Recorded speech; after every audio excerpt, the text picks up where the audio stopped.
9 months happen, and that person contacts me again and tells me, Matthieu, I'm so sorry. I've had in the 9 months, right? I have had a burnout, COVID, and a heart attack. But now Mm, I'm back. I'm healthy. What do you want to change? Like let's work together again. And I'm like, what do I want to change? No, what are you changing? And he thought I was yeah. talking about the business. I was not talking about the business. I was like, hey, what are you going to change so I don't lose you in the middle, right? And that was his answer, which you mentioned. But Mathieu, it's business as usual. It's just Yeah. what business is, he said. And like at that moment, I had not realized that my career as a consultant was over. It took a few more months, but that punch in the stomach was so strong. Hello, friend. Welcome back to the Awakened Entrepreneur Show. This is Juan Galan, your host, and I'm back with a brand new guest interview.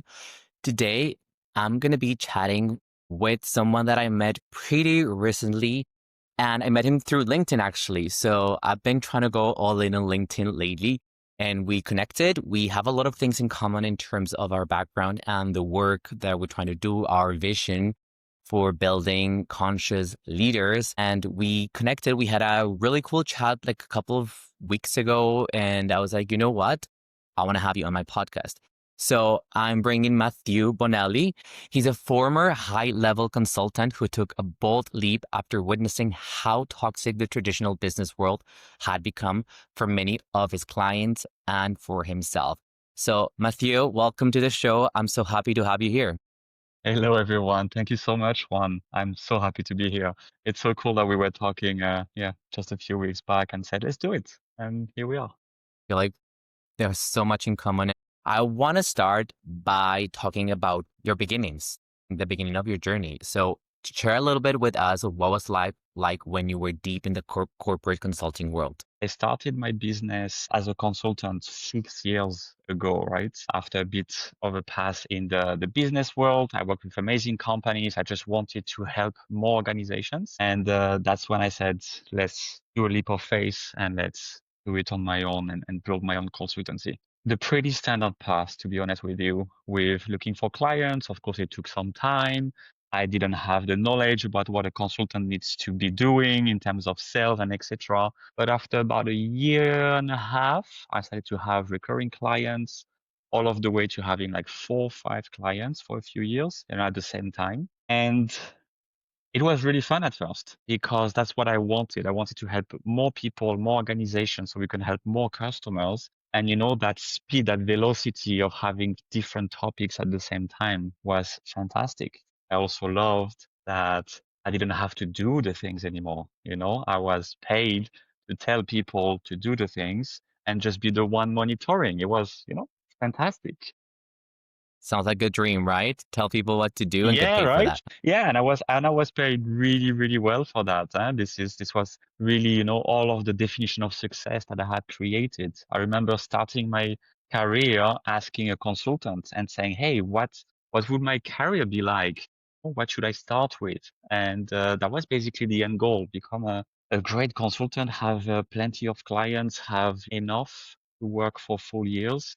I had made it. And that's when all the things started to go wrong because It the worked until it reality didn't, is, right? yeah, I mean, it was still working.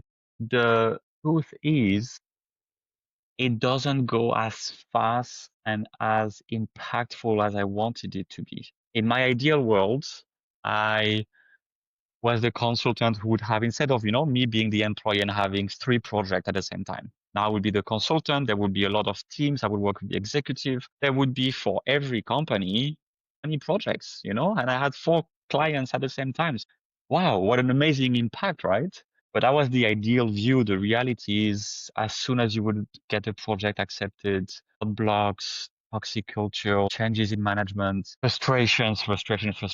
And I was like, we're not actually doing anything. You guys are paying me a boatload of money. Great, fantastic. I mean, thank you for that. But come on, like, get out of here. Let me just do it and take over because I'm gonna be faster. Stop blocking everything. Stop blocking everyone. Yeah. Your employees are suffering. Mm. And it started to become really, really painful for about the last 2 years, on and off with some projects. Yes, no, cancelled, let's postpone. Yeah, and somehow I've lost it with some also pretty intense moments that I've had. Yeah, I remember you told me when we had the chat a couple of weeks ago that there was this breaking point when you decided, like, I can't keep doing this anymore. Like, I Yeah, don't want the yeah, money. And it was when someone, I think someone you were working with got ill out of like burnout. And then he said something like, this is what business is like. And that didn't sit right with you. Is that correct? What was correct. happening Yeah, yeah. inside you at that moment? So going back to the story quickly, right? I was for 4 years with that client. There's a full trust and everything. I'm managing four of their brands in terms of customer experience, right? Making their customers happy. And day one to another, we're supposed to have a very big contract for the next year for those four companies. And I'm hiring people and everything for that. The contract doesn't go through.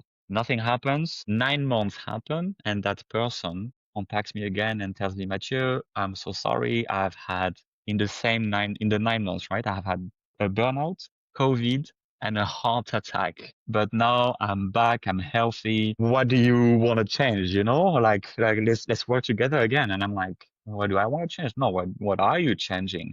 And he thought I was Yeah. talking about the business. I was not talking about the business. I was like, hey, what are you going to change so I don't lose you in the middle, right? And that was his answer, which you mentioned. But Mathieu, it's business as usual. It's just what business is, he said. And like at that moment, I had not realized that my career as a consultant was over. It took a few more months, but that punch in the stomach was so strong. I'm reliving it right now. I'm having goosebumps thinking about it. It was just like, how can you say that? And I had seen those patterns here and there with all of the 15 plus companies I worked with, but it was kind of like now through the experience, you read those things, 80% of the workforce is disengaged at work. You hear all of that stuff. But when it impacts you clearly and when you can see the distress of the person, I was like, and I actually told him very bluntly, I said, hey, you're going to die if you do not change anything.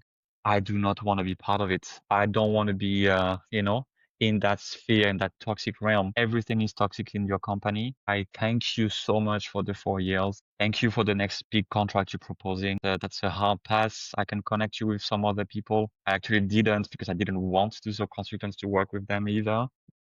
And I was it, and I was done. And it felt very empty. It felt very like I was so sad, at that time. Yeah, it's the death of an identity. I talked about this with someone that I had on the podcast a few weeks ago, and Hmm. it's like, as entrepreneurs, we are always evolving, and every time we step into like a brand new identity, the old one has to die, and sometimes it hurts, and you have to mourn it. So what you're saying reminds me of that. But what about your other clients at that time? Because you dropped this one, but did you still have other clients back then? I had no more at that time. We continued for a few months looking for clients to restart because this one was taking all of my time. There was four brands at the same time. I had a team to support me with that one client, right? So I looked for more. And to be honest, at every sales call afterwards, I just knew it wasn't gonna happen. I was dead inside, and I would ask the tough questions right away, see all of the red flags, and I would tell the people, I'm Yeah, not the right person for you. You're not ready for working with me. It's not a match. It's not aligned. I yeah, can't. yeah, yeah, yeah. Yeah. And so this was like basically I feel that this was your soul like telling you it's time to leave this, start something new. Were any fears coming up around leaving something so successful? And like as I said, like you said that it hurt.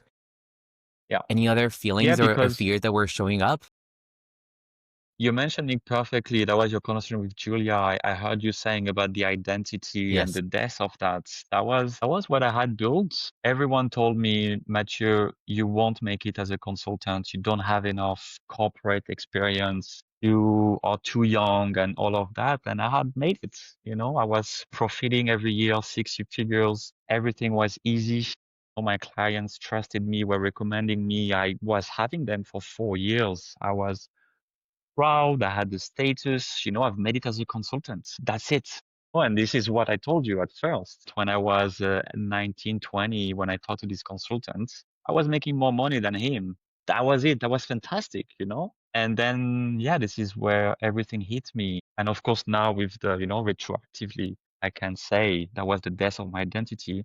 But at the time, I was like, wow, who am I going to be?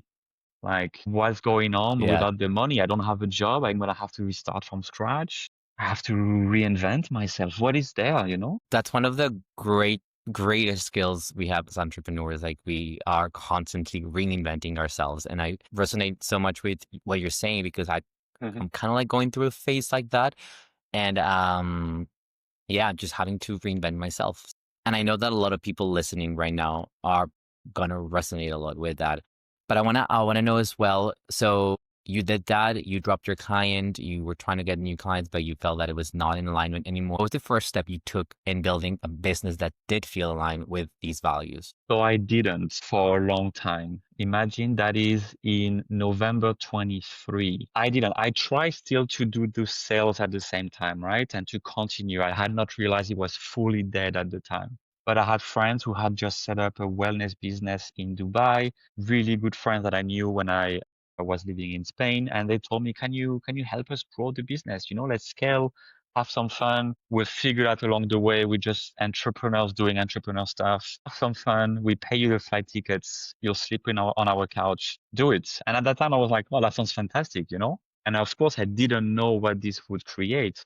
For 6 months, I went back and forth from Valencia in Spain to Dubai. We traveled 2 weeks every month and support them. And that's when I discovered Dubai and the vibe and the energy. That's when I realized I had gotten so comfortable with my life, my little world in Mm. Valencia, my consultancy with my 4 or 5 clients. And that's not what I wanted to do. So, yeah, I decided basically to surrender to what would come to me. That's when I was reading also the book, The Surrender Experiment, on the plane Well, I on haven't my read that first time one. going to I Dubai. need to read it. You haven't? Man, this is a Oh, fantastic one. This is a fantastic no. But one. Yeah. I'm quite already familiar with Hmm. surrendering to a higher Yeah. power. I talked about it in one Hmm. of the episodes as well because Yeah. at least me, I'm someone who tries to control everything from relationships, business, outcomes. And of course, when like most of the times things don't go as you expect. So you need to learn how to surrender and to trust that somehow you're being guided. And I guess that's what you did, right? Yeah, exactly. So I discovered that energy of Dubai. I really discovered that everyone comes Dubai to make something out of it, to build something, to be an entrepreneur. They have so much ambition. Of course, you can see all of the bad things of Dubai, like you can see the bad things of the big cities, right? But there's also a Of lot of course. really good intention, and the need to support the people that get eaten alive by the environment. They come for good and then they see all of the beautiful cars and they see all of the Rolexes and they get tempted as Yeah. well. They lose a bit the purpose. And that's really what I was saying. And in this wellness adventure, we were awakening the people to there's more to it than just that chase for success, which is what I had felt, for the last years. So I actually decided to move to Dubai. So that is in May last year. I decided to move to Dubai without even knowing I would create Considers Dubai. I didn't even have a job offer from those friends of mine. We knew we wanted to continue exploring. I also saw that maybe I could restart my business in a different way, the consultancy in a very different approach, but I had no idea. What I knew is that I needed to upgrade that identity that you're talking about. That was Yeah. that was for sure. Yeah, you literally took a leap of faith. So I love that. And now that we're talking about success and what people see success as, most people in Dubai, like the luxury, the Rolex, the cars. But now you're working with conscious leaders to help them redefine success.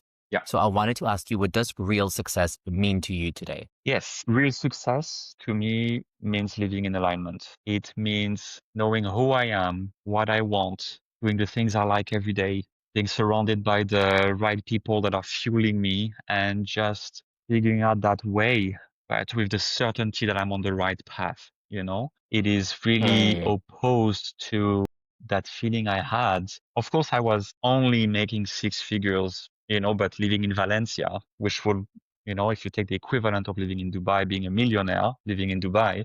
But that was that version of success. That was the same thing, having more money in your bank account that you know what to do with, right?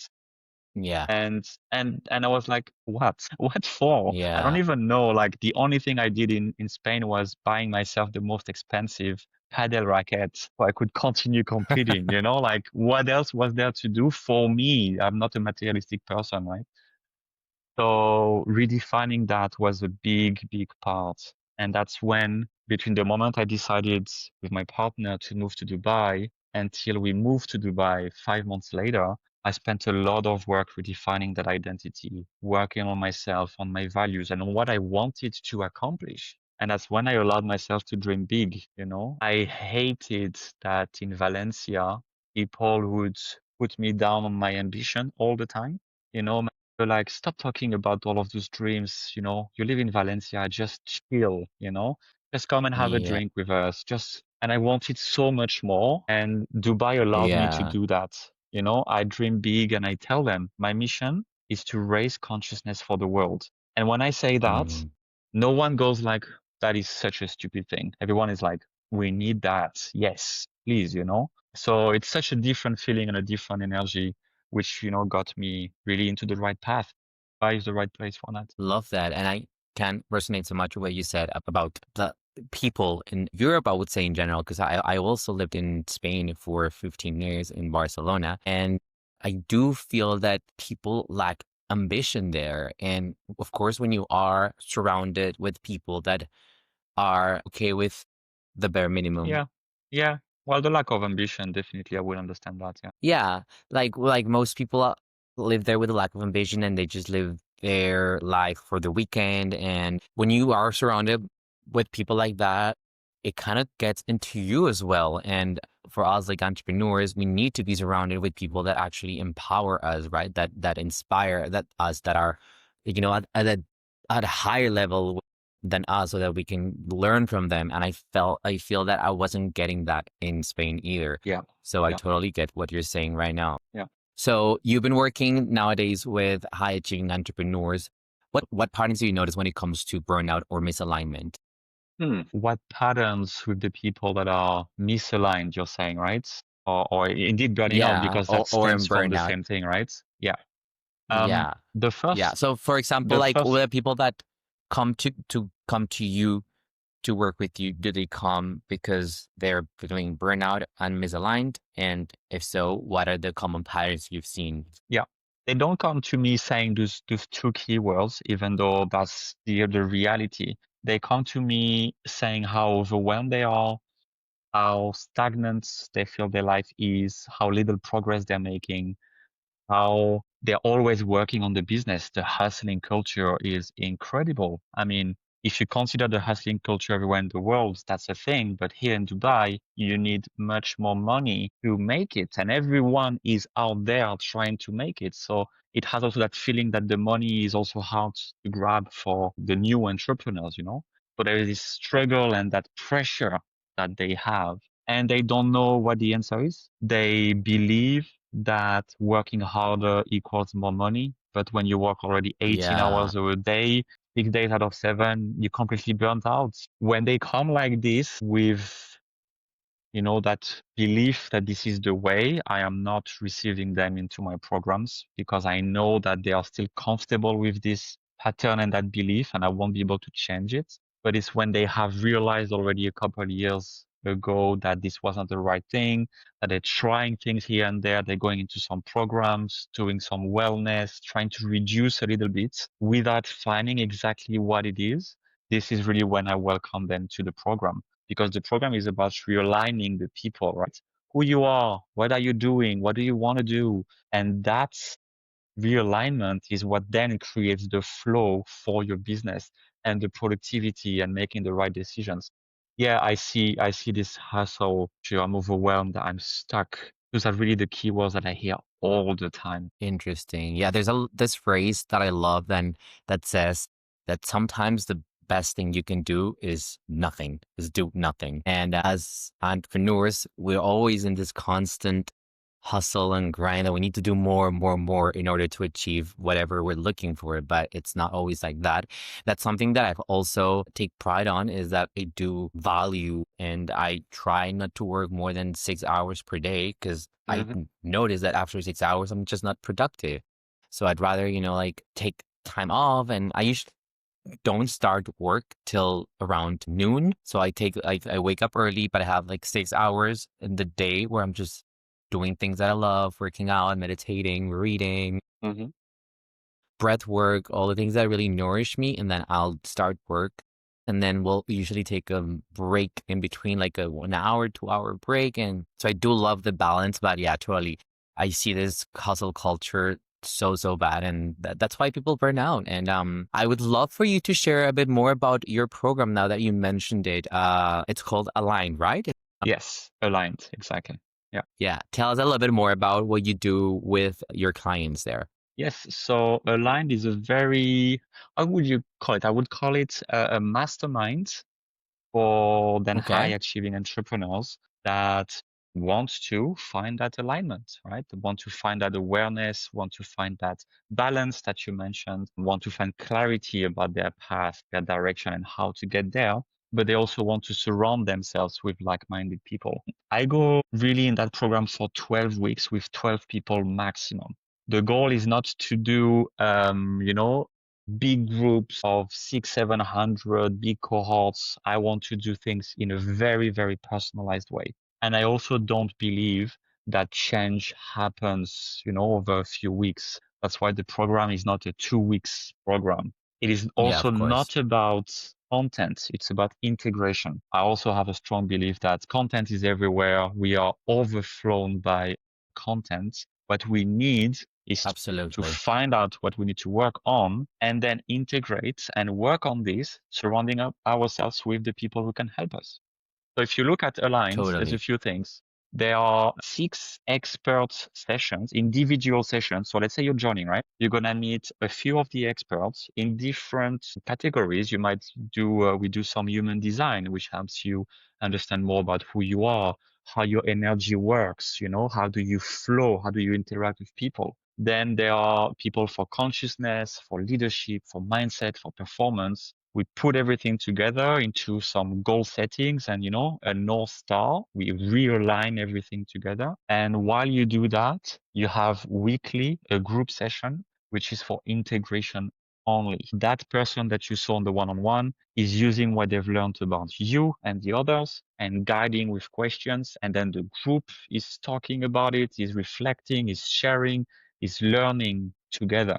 And of course, this is fully closed group, right? It's the 12 of us or 12 supporting each other. There's many, many more things in this, but yeah, that's the main intent, that after 3 months, you feel like a new Sounds person. It's not a new amazing. identity, but you feel like, wow, like, I've realigned. It's actually what is happening. It's as simple as this. Sounds great. You don't do anything related to business, I guess. It's just mindset and habits and That is well-being and correct. all this. But no, okay. Yeah, I Interesting, believe interesting. that because I work with business leaders and I work with entrepreneurs, right? So usually they are the founders, they are the executives. This is their business or they are in control of that business.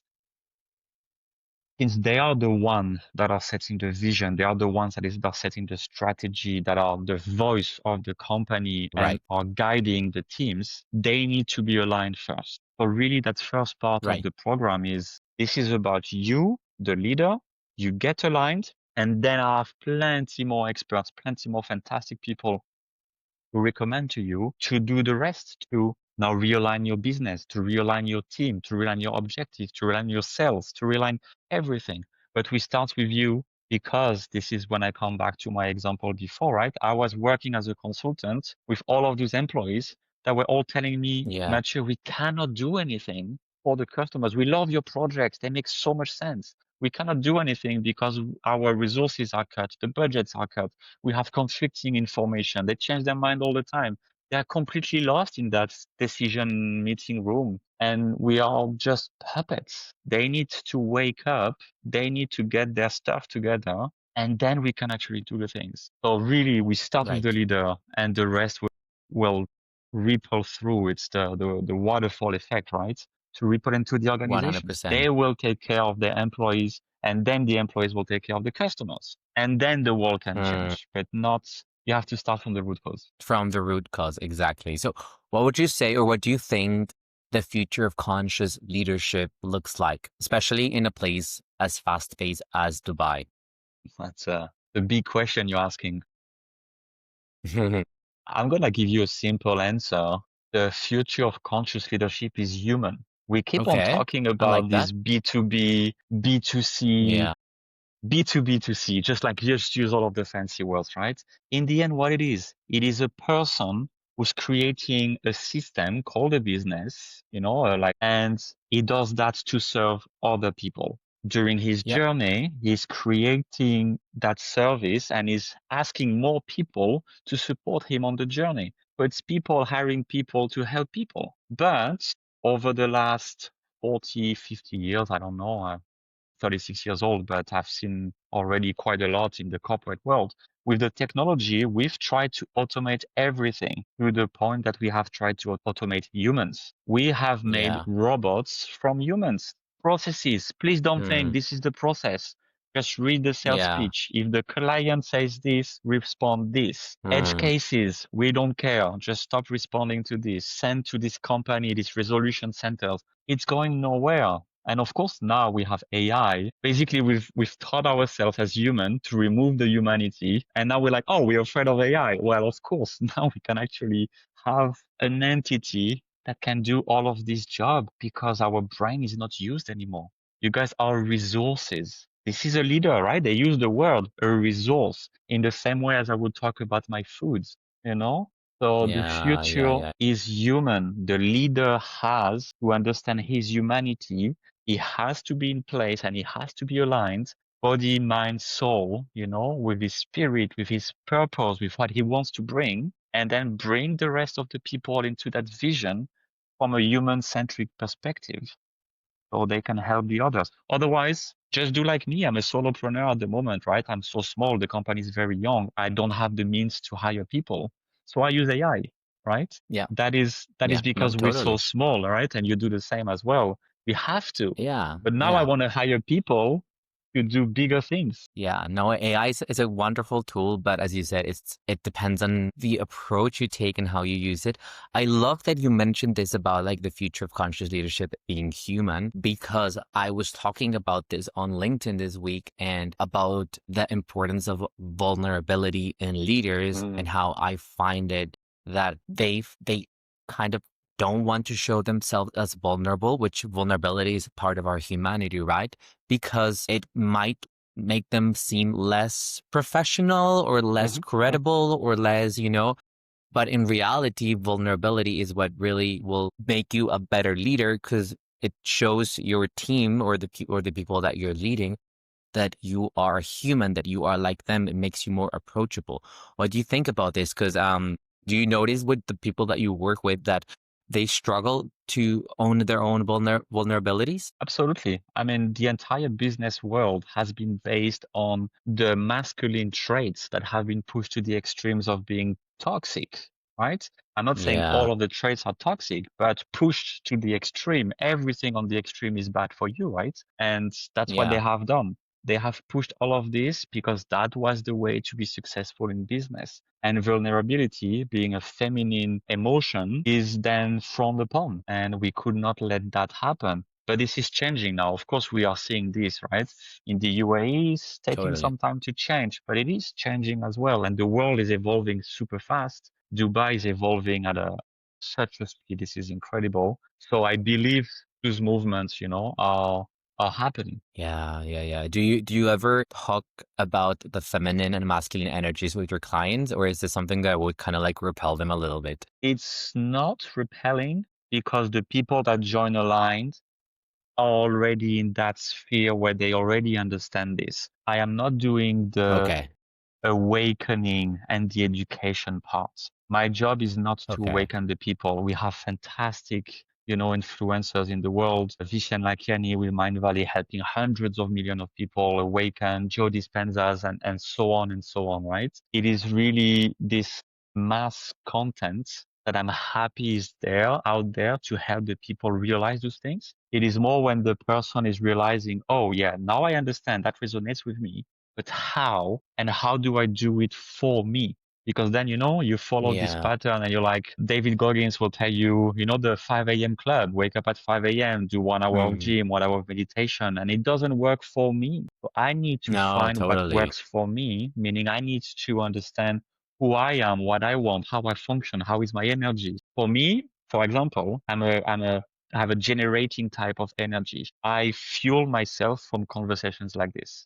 I can tell you after Right. this conversation, I am almost 100% sure I'm going to have a creative idea, an idea for a new piece of content, a new thoughts for my program. This is fueling me. But some people have a certain energy level at the beginning of the day and it just goes down and that's just what it is. Which one are you? Then I'm going to recommend very different things to you versus me, right? I'm not going to tell you, come to my Totally. program because that's the only way. I'm going to say, what is your way? What is your alignment?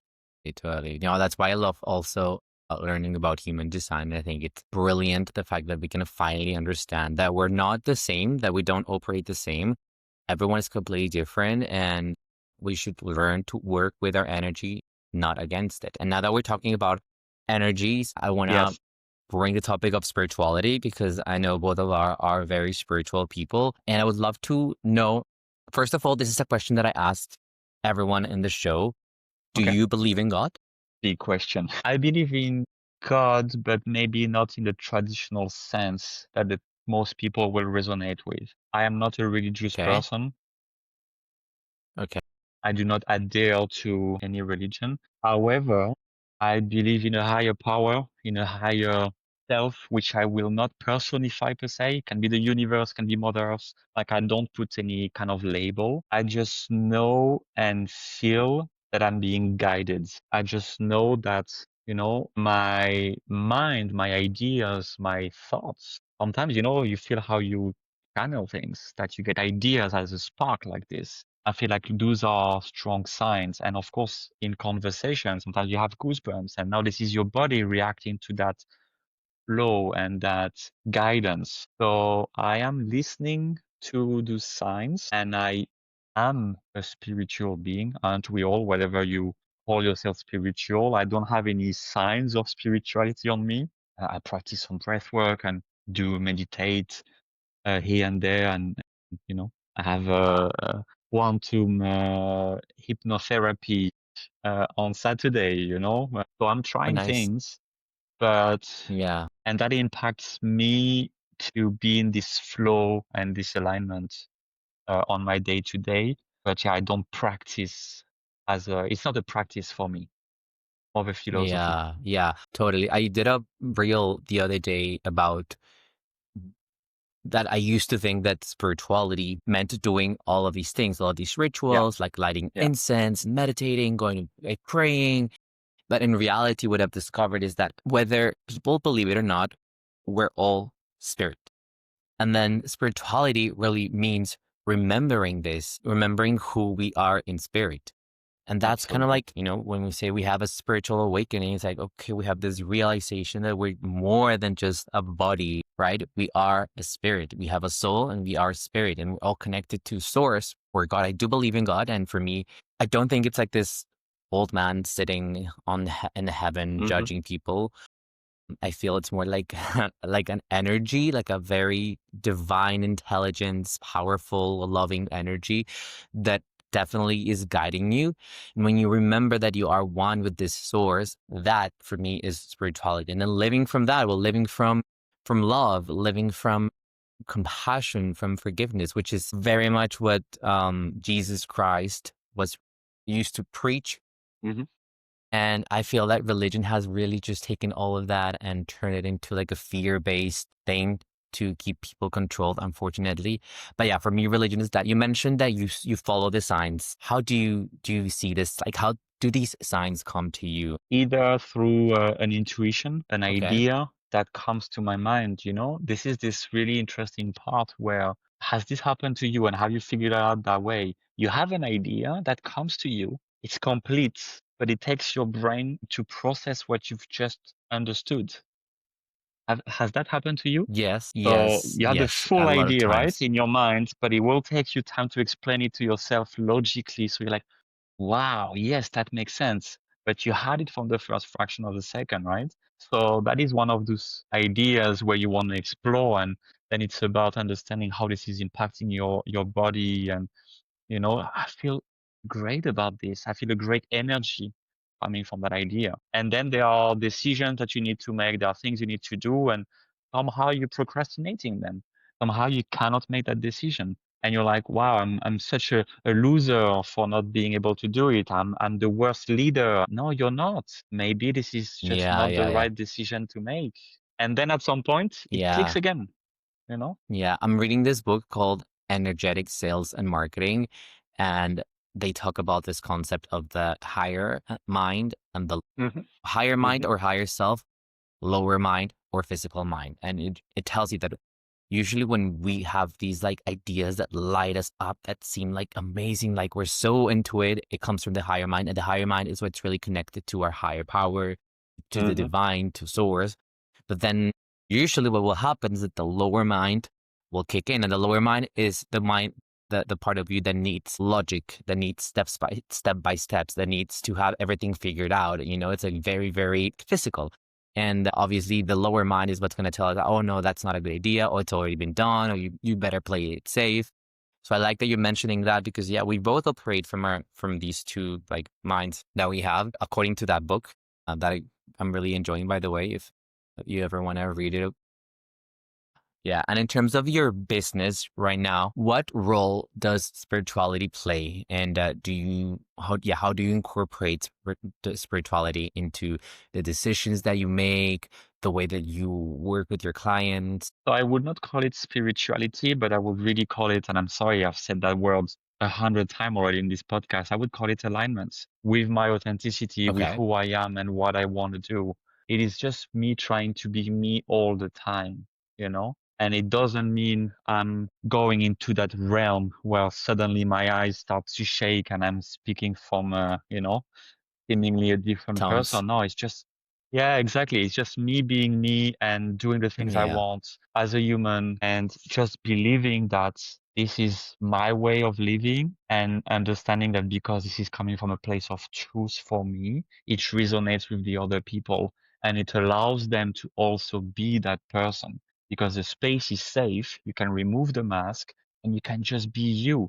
So in the end, it's 12 people in the group that just being themselves, being vulnerable, like you said at the beginning, learning from each other, challenging each other with love, not saying you're an idiot, that was wrong and I'm right, challenging, seeing different angles into a similar topic. And that's just what I want to bring in the business. Yeah. It's That's very that's grounded. beautiful. And but thinking about what you said, like alignment, being true to who you are and authentic and vulnerable, it does make me think that it aligns with my definition of spirituality because when you are a spiritual person, you remember who you are in God or in source and or with your higher self, and your higher self is always your true self, your most authentic self, your real self. So when you're aligned with this higher self, it's when you can bring this into the work that you do and to the clients that you work with. So yeah, at the end of the day, you might not call it spirituality, but yep, you are Absolutely. operating like that, right? Yeah, Absolutely. Call it nice. spirituality, alignment, consciousness. Of course, like I'm not an English native, so I do see some differences, but I'm sure everyone will have their own, differentiation in each of the words and the Yeah, definition. I don't bother so exactly. much with it, but yeah, I resonate a lot with, of course, the word alignment. This is how it happened, basically, because I can feel the sensation. I can feel what it is being aligned and I can see the impact this is having on my business. And I can tell the people, Yep, you were working 18 hours in a tunnel, not knowing where you're going. You're going south. You want to go north. You're going south. You have no idea you're actually making it longer for you to succeed. Like get that alignment first. Know that you're aiming for the North Star and then step by step. You don't have to rush it. Everything will come at the right exactly. time and everything, will happen and flow as much as you can flow. Exactly, exactly. I love that.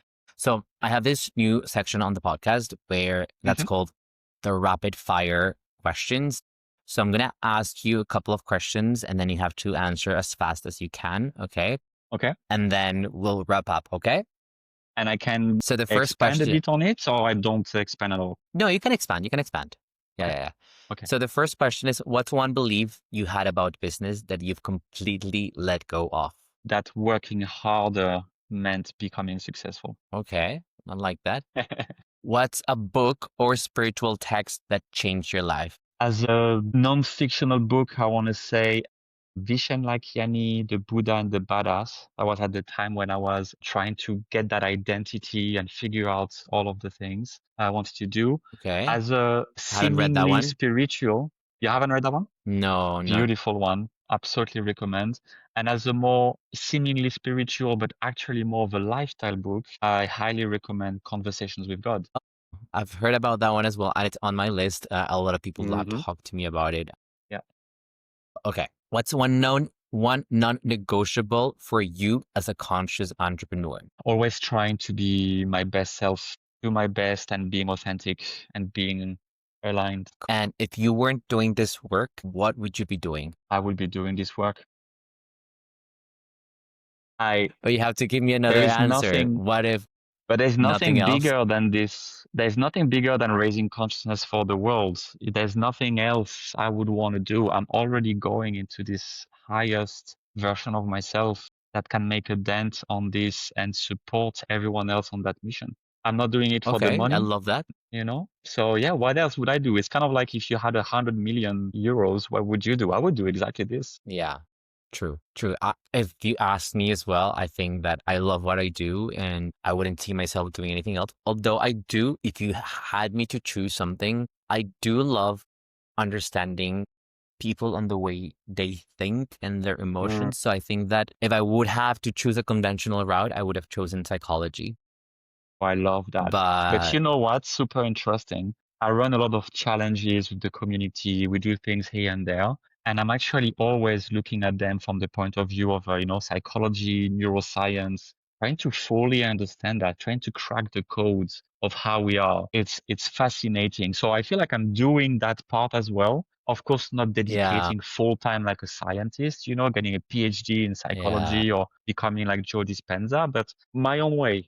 Yeah, of course, of course. Yeah, I'm also super passionate about neuroscience. I've been learning a lot about it and implementing it in the way that I do my work and I work and the content that I create as well. And it is incredible the way that we're wired. Absolutely. Okay, final question. What does it mean for you to be an awakened entrepreneur? Being an awakened entrepreneur is someone who's aware of how his thoughts, actions, and decisions impact who is becoming, the people around him, the business he's leading, the impact he's having on the world on a global scale and with a holistic perspective. Love that. I always love asking this question because everyone says something different, but Yes. it's their own vision of things.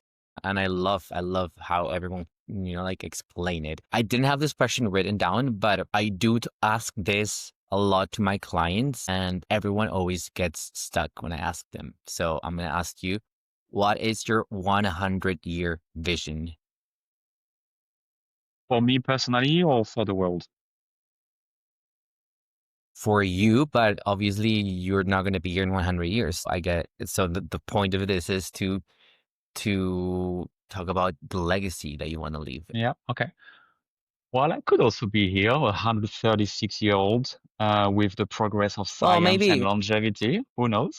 maybe, who knows? Who knows if the planet will still be. Yeah. You know what? 136 or 120, I'll just take it. But I really believe in this ripple effect. And when you do the math around, bringing consciousness to the world, I know with certainty that my actions are going to bring a tangible increase in consciousness to the entire world within the next 20 to 30 years. It's mathematical, it's real. So I believe in the fact that with the synergies that you and I are creating and all of the other people that are already working on this, plus the new people that will join this need and interest for being more conscious, we're going to have 10, 15 tangible quantum leaps of consciousness if we haven't destroyed ourselves with super intelligence in the meantime. But yeah, that's a topic for another podcast, I guess. We can totally do another episode on that. But also, Matthieu, I always say Matthew, but it's Matthieu. Thank you Yeah. so much for your time. This was And such an thanks to you amazing as well. conversation. Before we go, where can people find you, connect, or explore your work?